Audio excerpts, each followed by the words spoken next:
ఈ ఆత్మకూరు వచ్చేసి అప్పుడే కొద్ది రుబాబ్గా ఉండేది, సన్నగా ఉండేది, బాగా ధైర్యంగా అడగతా ఉండేది అనమాట. మార్కులు సార్ సార్ సార్ నా పట్టుగా ఉండన్నా ఉండు ఉండు నాన్న సార్ సార్ కొంచెం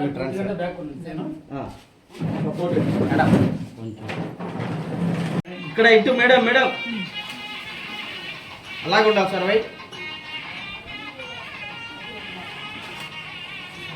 అలాగే ఉండండి సార్. ఇక్కడ ఇక్కడ ఎవరు ఐస్ మీద ఓకే ఇక్కడ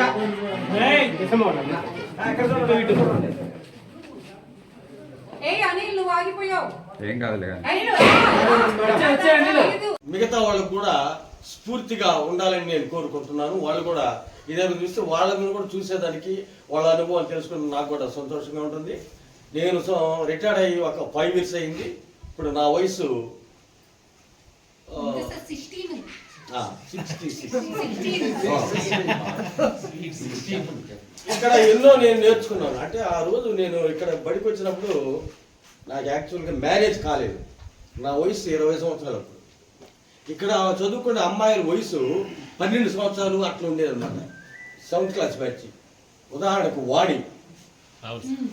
వాణి శ్రీదేవి ఆ అమ్మాయి ఉంది. తర్వాత సుధా, ఆకు రమాదేవి, గుంజి ప్రభావతి, సరస్వతి, మొత్తం పెద్ద బ్యాచ్ అనమాట. ఆ బ్యాచ్ నుంచి నేను వచ్చాను. వీళ్ళందరితో కలిసి నేను డ్రామా వేయించాను. నేను వాణిని అత్తగా పెట్టి అత్త ఒకింటి కోడలని ఒక డ్రామా వేయించాను. ఓకే నేను ఆ అమ్మాయి చేత నేను సుధా ఇప్పుడు తిరుపాలరెడ్డి మరదలు జడ్జనెక్కడ మాట.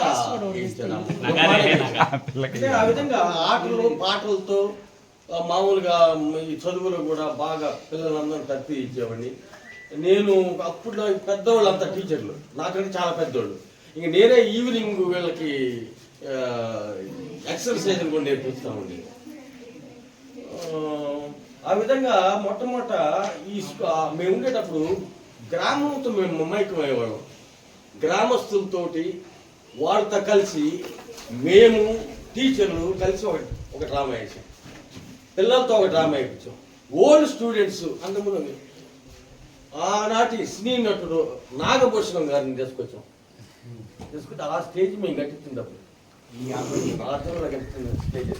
ఆ స్టేజ్ మీద మేము నాటకాలు వేసి గ్రామాలు తిరిగి కబడ్డీ పోటీలు, పిల్లలకి ఆటల పోటీలు, పాటల పోటీలు నేర్పించేవాళ్ళం.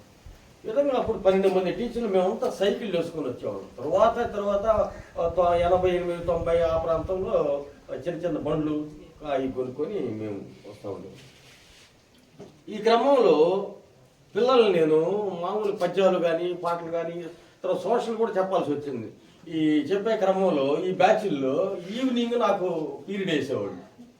సాయంత్రంగా కొద్దిగా ఆడ పెద్ద చెట్టు ఒకటి ఉంది, అక్కడ తీసుకొని పోయేది అందరినీ. ఇక్కడ శబ్దాలు వస్తాయని అక్కడ తీసుకొని పోయేవాళ్ళు. ఏ శబ్దాలు వాళ్ళు వింటారు, పిల్లలు కూడా వింటారు, భయపడతారు. అక్కడ తీసుకొని పోయి పద్యాలు ఆడబాడతారని సరిగమలు అక్కడ వచ్చాయి, సరిగమలు అక్కడ ఉంటాయి. అట్లా ఆ రోజుల్లో ఎవరు కూడా పిల్లలు నాకంటే ఎంతో ఉండేవాళ్ళు. అప్పుడు పిల్లలు కూడా సౌదరపాలెం నుంచి కానీ ఇక్కడ నుంచి వచ్చే పిల్లలు నాకంటే ఎత్తుగా ఉండేవాళ్ళు.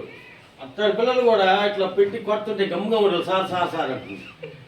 ఇప్పుడు పరిస్థితి ఆ విధంగా లేదు. మొన్న కార్టూన్ చూసారు పిల్లలు, అది వరకు పిల్లలు వస్తుంటే సార్ వస్తుంటే పిల్లలు చుట్టూ చాటు దావుకుండేటట్టున్నారు.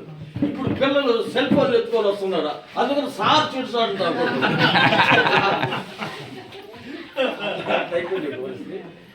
అట్లా ఉండబట్టి, అలా క్రమశిక్షణగా ఉండబట్టి మీరు ఈ స్థాయిలో ఉన్నారు. ఈ స్థాయిలో ఉన్నందుకు అది ఏ దాంట్లో ఉన్నా కూడా, ఏ దాంట్లో కూడా వ్యాపారంలో కానీ, ఉద్యోగంలో కానీ, వ్యవసాయంలో దేంట్లో అయినా కూడా మీరు రాణిస్తూ ఉన్నారు. మీ పిల్లల్ని అభివృద్ధిలో పదవులు తెచ్చుకున్నారు. ఇదంతా మీ క్రమశిక్షణ, దేవుడు ఆశీర్వాదం. కాబట్టి మీరు కూడా మీ పిల్లల్ని అదేవిధంగా క్రమశిక్షణతో పెంచాలని నేను కోరుకుంటున్నాను.